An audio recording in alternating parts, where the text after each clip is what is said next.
Hello there, Seraphim17 once again, introducing you to my Metal Gear Solid 2 European Extreme Difficulty video walkthrough.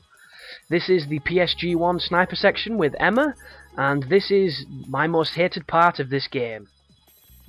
So on this difficulty, the Claymores will kill Emma instantly, the guards will hurt her a lot, so will the ciphers, and Snake will not help you until the very last section of this area. So what you want to do is you want to immediately get on your ass, lay down so that you don't shake as much, even though for some reason you always end up being crouched when you come out of your scope, and you want to take out these Claymores. And there is one Claymore that you can only see from the direction that I'm stood, and it was the very first one I saw, a really cheeky bastard that's hid behind one of the pillars, one of the struts, and I died on this section 4 times, because each time Emma got to that part, I'd shot all the Claymores, and one of the Claymores killed her, and I couldn't understand what I was doing wrong. I moved over to this position, and then I saw the goddamn Claymore. So, you need to make sure you get that cheeky tiny bastard that's just behind one of the legs. And then all you're going to be doing from here on out is killing the dudes that turn up. If you can shoot them once in the face, it is a headshot, but I do not have any faith with this aiming because, as I've mentioned, on the Xbox pad, with this sensitivity, I can't do anything with the rifle. Couple of things to bear in mind. There is a refill of ammo where I'm standing that will respawn, but it does not respawn very quickly, so you want to try and make every bullet count if you can. Also, there is some Pentazimine to my left, which respawns as well, but it's exactly the same as the ammo. When you need it, it's never there, so you want to be real careful with using it. And only use the Pentazimine when you start to shake like a shitting dog. If you do it any time before, you're not going to have enough for this fight, because this is a good 10 minutes of sniping, and you just need to be ever so careful. The main threat here is the ciphers, because they come from behind the struts and they fly in from where we're standing and things. The guards themselves are pretty simple because they can only be on those platforms, and there's only generally about 3 or 4 of them, so you can have your fun and kill them as you please. But you need to constantly be looking around for ciphers coming in, because if they get anywhere near Emma, they kill her so quickly. And a technique that I started using when I was running out of ammo for the sniper rifle was I'd put the Stinger missile launcher on and I'd shoot at the ciphers with the Stinger. And it works a charm, but there's so many seagulls, if you fuck up your lock on, you're going to end up, massacring a bunch of birds. So you want to be careful with that. And in a previous video I mentioned that if you have the other sniper rifle, this might be slightly easier. And the reason I say that is because I think you get 5 shots with the PSG-1T, and you can use those on the people, and it enables you to swap between rifles, and there's 2 different sets of ammunition, so you're twice as likely to have something in your gun to fire, because you'll notice I have 3 bullets left. When these 3 bullets go, I need to wait for the ammo to come back, and once again, the ammo is not here. And when I was playing it, my goodness, waiting for the ammo was fucking soul destroying, because you're just praying that there's no cheeky bastard cipher going for Emma all the time.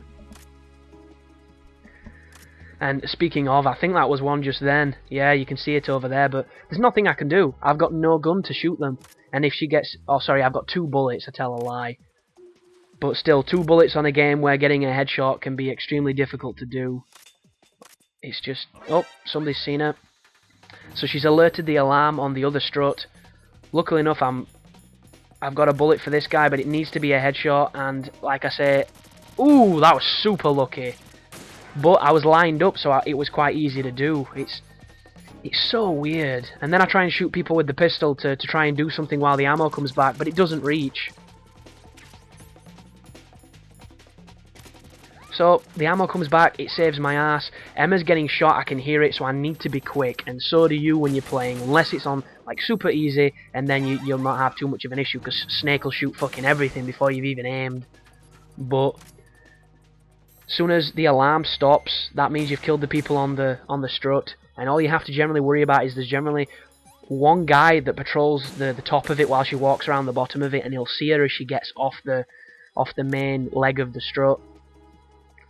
But once you get to this part and you know what's coming, you know there's going to be ciphers, you know there's going to be a couple more guards and things, and you've done this a couple of times, it does get easier because you get a feel for it. It's just, I don't like the aiming, and it might just be me. You might think this aiming is awesome, but there's just something about it, and it's not like I'm a bad shot on games. I'm generally a pretty good shot. It's just when the controls don't let you be as precise as you'd like, it's awful, if I'm honest. But if you're just looking to first-person view without the sniper rifle on, you will be able to see anything coming from the different sides. I keep the thermal goggles on because I find the setting sun lighting extremely hard to see things. Because this is a dark game, and you only realise when you're in like the super dark area of the holds and this part when the sun is setting and things. You don't realise how bad the lighting is effectively, because there is some real depth of shadow that just wouldn't exist if the lighting was better. But it's a 10-year-old game, so what do we expect, really? But you see what I mean? You can't see the soldiers when they walk in front of the struts when you don't have the goggles on, because they look the same colour. It's really weird, and I'm out of ammo again.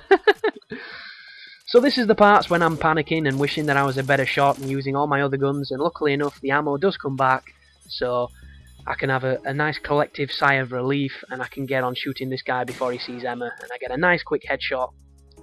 And this is the last area of this section. So the only thing that's going to happen here is there's going to be a bunch of ciphers attacking Emma, and when Snake calls you and tells you he's turned up, you want to phone him immediately on the codec and ask for his help, because he's pretty good on all difficulties. It's just on this one he can be a little shit too, so you need to be careful.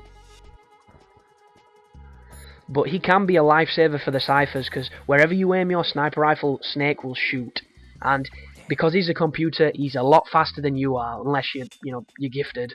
But it has to be the sniper rifle, it can't be your other scope. So you notice, I don't even think I hit that, I think he beat me to that.